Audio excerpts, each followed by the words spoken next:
Olá, meu nome é Rogério e esse é o Sem Tempo contando as melhores histórias. Hoje é dia de contar uns relatos bons para vocês, uns relatos sinistros, curiosos, assustadores e intrigantes, eu acho que é a melhor palavra que eu posso usar. Coisas esquisitas que aconteceram com pessoas que visitavam sítios e fazendas mal assombradas. Se você ainda não é inscrito aqui no Sem Tempo, eu faço um convite, me ajude a fazer esse canal a crescer, a melhorar, a se estruturar. Quero muito que esse canal cresça para que eu possa ter um editor que vai me ajudar a produzir mais conteúdo e conteúdo com mais qualidade para vocês. Se você quer dar uma força extra para o canal, torne-se membro. Os membros têm conteúdo exclusivo, tem acesso a um grupo lá no Telegram onde a gente troca ideia, a gente conversa. E se você tem um bom relato, um bom relato mesmo, frequentemente, semana sim, semana não, eu conto o relato dos inscritos aqui no canal. Inclusive, eu contei faz umas 2 semanas relatos de pessoas que passaram por situações inusitadas com personagens do nosso folclore. Esse vídeo tá muito bom, tá aparecendo no card aqui para vocês. Se vocês ainda não assistiram, assistam. Vou contar logo relatos de pessoas que no seu trabalho foram assombrados e atormentados por manifestações pesadas, malignas. É o próximo relato dos inscritos aqui. E quem sabe, logo na sequência, o seu relato também não é contado aqui no Sem Tempo. Vai ser um prazer. Manda nesse e-mail que está aparecendo. Tem as regrinhas lá embaixo. Você precisa me autorizar a ler o seu relato aqui no canal. E é isso. Não se esqueça de autorizar, senão não posso ler, tá? Bom, hoje eu vou contar para vocês histórias de pessoas que eu fui conhecendo ao longo da vida que passaram por situações inusitadas. Pessoas que se viram em momentos curiosos, visitando fazendas, sítios e até chácaras, né? Primeiro eu vou contar a história de uma pessoa com quem eu fiz pós-graduação, estudei e tal. E ela, na mesma época que a gente fazia a pós ali, a gente estudava, a gente se encontrava, que era um sistema meio EAD ali por causa daquela... O mundo ainda estava se ajeitando pós-pandemia, quando eu fazia essa pós em específico, esse MBA. Ela tinha a família dela e ela estava meio que assim, né? A gente se encontrava de vez em quando e ela estava meio... Não vou falar que ela estava brava, nem ressentida, nem chateada,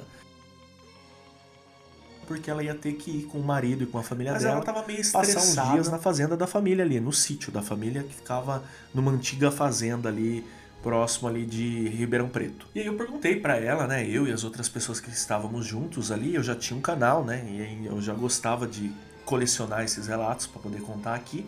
E eu falei pra ela, mas o que te incomoda? Ela falou, toda vez que a gente vai pra lá tem alguma situação estranha e pra mim é situação sobrenatural. Mas não é todo mundo que acredita, né? Aí a outra pessoa do nosso grupo ali, que estava ali junto também fazendo as pesquisas, os trabalhos que a gente estava fazendo para essa matéria, falou, mas como assim? O que acontece? Aí ela contou meio que a história, que ali muito tempo atrás era a junção de 2 fazendas muito grandes, que as famílias fizeram uma parceria, de uma das famílias casou com a filha de outra das famílias, só que depois com o tempo esse casamento foi desfeito, o trato foi desfeito, aí novamente as fazendas foram separadas, uma das fazendas foi loteada, e aí foi quando a família do marido dela comprou esse sítio, né? Comprou, é um bom sítio também para cultivar as coisas e tudo mais. E o restante virou bairro, virou chácaras, virou sítios de outras pessoas. E a outra fazenda continuou ali se fazendo parte de um grande conglomerado ali de fazendas que produzem muita coisa, assim, exportam, importam e tudo mais. O sítio que a família do marido dela comprou era muito próximo das construções da antiga sede ali da outra fazenda, né? Então tinha coisas de muito tempo atrás que era coisa assim histórica mesmo, que ela falou que era senzala, que era casa dos funcionários, né, das pessoas que trabalhavam diretamente ali, não eram escravos, né, não eram escravizados e tudo mais, e a casa das próprias pessoas que eram donas daquela fazenda, que não moravam, mas frequentavam ali. E era meio que naquela época ali já ruínas, né, hoje em dia é tudo ruína, inclusive tem canal de exploração aqui no YouTube que já foi nessas fazendas, segundo o que ela tinha me contado lá na época, e beleza. E era aquilo lá, só que ela falava que ela tinha uma certa ali sensibilidade, sentia que as coisas ali não eram muito legais, sabe? Sentia uma energia muito ruim. E aí ela começou a contar as situações que aconteciam de vez em quando eles estavam nesse sítio, né? Próximo dessa antiga fazenda. Então ela falou que uma vez eles estavam todo mundo lá já dormindo, já descansando dentro da casa, e eles começaram a escutar pessoas chamando na portaria. Tipo, ei, ou, ei, ou. E não era uma coisa normal ali, né? Tipo, ninguém batia palma ali na porta do sítio ali, não era uma coisa normal, ainda mais de madrugada. E quando eles saíam para ver, não tinha ninguém lá. Simplesmente era só a estrada de terra vazia. Acendiam as luzes, olhavam para todos os lados e não encontravam ninguém. Em outros momentos, eles estavam ali passeando, ela com os filhinhos dela e a cunhada, a prima, o primo ali do marido dela também com crianças, passeando ali, batendo perna, fazendo aquela caminhada normal. E eles enxergavam pessoas, isso de dia mesmo, tá? Enxergavam pessoas andando pelo meio do campo, andando próximo das outras propriedades, e quando eles paravam para olhar, essas pessoas andavam mais um pouco e simplesmente não iam para lugar nenhum. Entravam atrás de uma árvore, sumiam, entravam atrás de uma construção, de algo assim e sumiam. Sempre muito próximo dessas ruínas das casas que eu comentei com vocês. E aí ela falou que a situação mais aterrorizante que ela passou com o marido dela. Certa vez eles estavam chegando muito próximo ali do sítio, né, onde ficava a propriedade da família dele, e o pneu do carro furou. Quando o pneu do carro furou, foi aquele, né, já noite e tudo mais, foi aquela coisa, tranca as crianças dentro do carro, ela com a lanterninha, o marido trocando o pneu do carro, eis que surge um homem de chapéu e roupas de quem trabalha na roça, só que muito antigas, e passa do lado deles assim, como se eles não estivessem ali. E os dois tomam aquele susto, batem a luz ali no homem, o homem nem se incomoda com a luz e continua andando estrada fora, assim, sabe? Vai embora aquele homem de chapéu. E os dois ficaram apavorados, trocaram o pneu do carro rapidão, colocaram, e quando eles saíram, falou que não tinha para onde aquele homem ir, a não ser que ele pulasse uma das cercas das propriedades e entrasse para as propriedades. Mas não tinha casas ali perto, a casa mais próxima era a casa da família do marido dela. Então aquele homem sumiu na estrada. Quando eles saíram com o carro, andaram alguns quilômetros, e o homem que deveria estar um pouco à frente não estava mais lá. Mas ela falou que foi uma sensação terrível, que se fosse coisa de outro plano, não era uma coisa com energia boa. E agora eu vou contar pra vocês a história de um amigão meu. Não tenho tanto contato com ele hoje, mas a gente se fala, conversa aqui pelo Instagram e tudo mais. Mas eu vou preservar a identidade dele, porque eu não pedi pra contar essa história aqui. Eu acho que ele iria preferir assim. O pai dele tem um sítio, que é um sítio de família já há algum tempo. E esse sítio ele fica muito próximo de uma estrada fantasma. Por que essa é uma estrada fantasma? É uma estrada que ela, devido à construção de condomínios e a maneira como ela ficou posicionada, e depois de um tempo a construção de uma rodovia vicinal mais nova, essa estrada ela morreu. Ela não foi 100% desativada, porque as pessoas que moram nesses condomínios ainda utilizam ela, mas ela praticamente só é usada de vez em quando por quem mora ali dentro, porque são condomínios de chácaras e sítios, né? E não é um condomínio só, né? Então ela é cercada por uns 2 ou 3 condomínios, e ela simplesmente agora ela começa do nada e termina do nada. Ela começa num sítio, e aí ela atravessa esse sítio cortando essas propriedades por dentro ali, e ela acaba no nada, meio que chegando muito próximo da entrada de um dos outros condomínios, mas também morrendo numa cerca. E o pessoal gosta muito de pedalar nessa estrada fantasma. Mas aí vem a parte curiosa dessa estrada fantasma que eu vou contar pra vocês. Segundo o meu amigo, ali, há muitos anos atrás, teve um quilombo. É o que dizem. E ainda tem as ruínas desse quilombo por ali.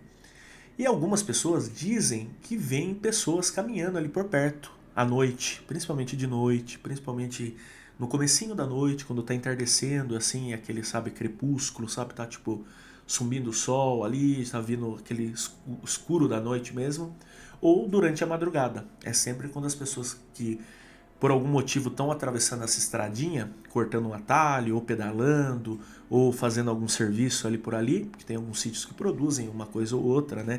O pessoal produz muita uva, produz de vez em quando laranja também por ali. São pequenos produtores que vendem, né, as coisas nessas feiras, nesses lugares assim, sabe? Acho que vocês entenderam. Então, às vezes tem alguém trabalhando por ali e vê essa situação, que é comum ver homens, geralmente homens de aparência assim de muita idade caminhando por ali, e também de vez em quando ver uma mulher com criança, ver alguém que não era para estar ali, porque como eu expliquei para vocês, é uma estrada fantasma. Ela meio que ficou isolada ali e só as pessoas que moram ali por perto têm acesso. Ele conta também que uma das vezes que ele estava pedalando com um grupo de pessoas que pedala mais tempo ali com eles, esse grupo de pessoas contou que deixou de pedalar lá à noite por tomar muito susto. Segundo eles, uma certa vez eles estavam passando por essa estradazinha à noite e eles viram bolas de luz no meio do pasto, indo de um lado para o outro, como se fosse aí o que a gente conhece, muito famoso no nosso folclore, o boitatá, ou a mãe do ouro, ou algo assim. Era aquela bola de fogo incandescente pulando no pasto assim de um lado para o outro. Um azul com vermelho, uma coisa muito sinistra. Então eles ficaram muito assustados e decidiram que não iam mais pedalar à noite. E aí a gente chega numa das histórias mais estranhas e esquisitas dessa estrada, que certa vez alguém ali que era muito amigo do pai dele e morava num dos outros condomínios estava indo visitar o pai dele e passando por essa estradazinha o carro começou a dar uma engasgada. Era tarde já, não era tão tarde, mas já era ali próximo da meia-noite, 11 horas, por aí. E o carro deu aquela engasgada e morreu. Simplesmente morreu ali naquela estrada no nada. E saiu, tentou contato com o pai do meu amigo, falar, ó, tô parado aqui, não consigo sair, só que as mensagens não iam, né? Tentava ligar, não dava sinal.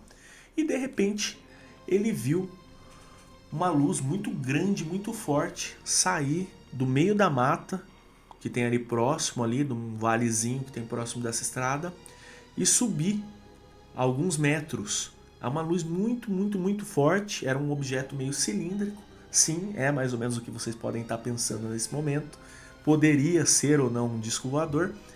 Ah, é drone, Rogério? Não sei, isso é história de uns 10 anos atrás, o drone ainda não era tão popular, eu acredito, mas alguma coisa saiu. E aquela situação do carro ter parado do nada, ali tem outros relatos ufológicos que eu já contei aqui no canal, inclusive eu já coloquei até reportagem de relatos ufológicos que acontecem ali na região, tem uma reportagem do Seu Rock que é muito famosa, aí vocês vão pesquisar e vão entender onde fica esse lugar, que eu não quero explanar o lugar aqui, né? E aí aquela situação, o carro parado, ele entrou para dentro do carro para se proteger, o carro deu uma partida, ele olhou, a luz estava um pouco mais distante, o carro voltou a funcionar, ele, perna para quem tem, começou a correr com o carro na estrazinha de terra. Quando ele viu, a luz veio seguindo ele por alguns metros, né? E quando ele chegou numa encruzilhada que ele voltava ao acesso que atravessava o condomínio, a luz foi para outro lado, mas ele sentiu um medo que ele nunca tinha sentido na vida. E para ele não era uma luz natural, era uma luz assim de algo, de algum equipamento, porque era uma luz azulada, metalizada, que não era uma luz natural, não era uma luz do luar, uma luz de estrela, uma luz de lâmpada convencional. Era alguma coisa como se ela fosse incandescente, sabe? E aquilo perseguiu alguns metros ele nessa estradazinha. Mas eu vou trazer mais histórias dessa estrada para vocês aqui. E além disso, da região, e quem sabe em breve eu não visito essa região, tá? Vou pegar o acesso ali com meu amigo e tentar fazer a história da melhor maneira, que os moradores da região não fiquem bravos comigo, mas fazer um vídeo de exploração bem legal para vocês, tá? Para não perder isso, se inscreva aqui no canal, ativa o sininho e deixa lá nos comentários se você mora perto de um lugar sinistro assim também, tá? Trabalhei com um senhor que era um senhor assim, média idade, sabe, seus 50, 60 anos, que ele gostava assim de ter períodos sabáticos na vida, né? Então ele tinha trabalhado em outras 2 ou 3 empresas diferentes, só que chegava um ponto ali que ele ficava meio de saco cheio e ele pedia as contas, pegava o dinheiro dele, ele não tinha família, não tinha nada, né? Não tinha nada que prendia ele, e ele ia pegar um período sabático, morar em outros lugares. Era um senhor muito interessante, muito legal. E ele morou em Florianópolis, ele morou no Pará, morou no Mato Grosso, morou em Minas Gerais, morou no Paraná, e ele é aqui de São Paulo, né? Conheci ele em Jundiaí, naquela época ele morava em Jundiaí, mas ele era natural de, se eu não me engano, de Piedade, de Araçoiaba da Serra, da região de Sorocaba. Ele era da região de Sorocaba. E aí ele contou, né, que ele gostava mesmo assim de tipo, de vez em quando me isolar e morar no meio do mato e morar afastado. E numa dessas experiências de período sabático dele, ele conseguiu uma fazendinha, um sítiozinho que era um sítio bem assim, sabe, bem gostoso, com pomar, bem estruturado e tudo mais, que era um sítio muito gostoso mesmo, assim, que ele descrevia como um lugar gostoso, bacana, que por coincidência era bem próximo da região que eu nasci ali, da região de Itapeva, Itapetininga, só que ficava um pouco passando ali Avaré, passando, se eu não me engano, Ourinho, sabe, indo para aqueles lados lá. E aí ele pegou esse sítio, né, ele meio que fez um contrato ali de ser caseiro do sítio, cuidar de algumas coisas e cuidar, né, mesmo, e trabalhar ali enquanto ele morava ali e administrava a região. Essa pessoa, quem fez o acordo com ele, tinha outros sítios espalhados por ali. E nesse sítio que ele falou, era um sítio que tinha construções antigas também. Ele falou que muito próximo do pomar, que era o lugar que ele mais gostava do sítio, tinha uma oficina antiga que era coisa assim feita de taipa 60 anos atrás. E era comum ele estar por ali, trabalhando no pomar, aí ele ia buscar as ferramentas na oficina, e quando ele estava saindo da oficina ele escutava passos de chinelo de alguém caminhando atrás dele. Só que ele morava sozinho ali, ele ficava sozinho ali. E quando ele olhava, não tinha ninguém com ele, não tinha nada ali. Isso era o mais comum. Às vezes ele também estava próximo de uma bica de água lá, de uma nascentezinha onde ele ia separar água para os bichos que ele tratava ali nesse sítio.